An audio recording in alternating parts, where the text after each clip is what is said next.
Aryansyah, pria 30 tahun ini tertangkap polisi dari Polsek Ilir Timur 1 Palembang setelah sebelumnya buron karena terlibat pengeroyokan pengemudi ojek daring bersama 3 rekannya yang lebih dulu ditangkap.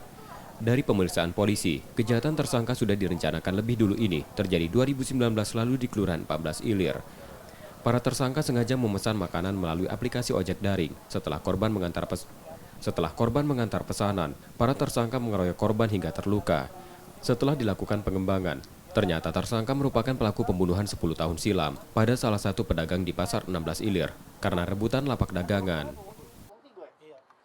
Pelaku pengeroyokan terhadap ojek online yang terjadi di lorong terusan laut Antasari, Kelurahan 14 Ilir.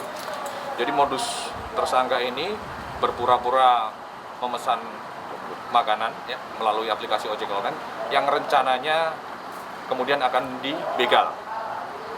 Tapi hal tersebut belum sempat terjadi, kemudian yang bersangkutan bersama dengan tiga orang lainnya melakukan pengeroyokan terhadap ojek online tersebut. Kemudian setelah kita dalami, ya, kita lakukan penyelidikan lebih dalam, tersangka merupakan salah satu buronan ataupun DPO pembunuhan yang terjadi di Kecamatan 16 Ilir, di Pasar 16 Ilir.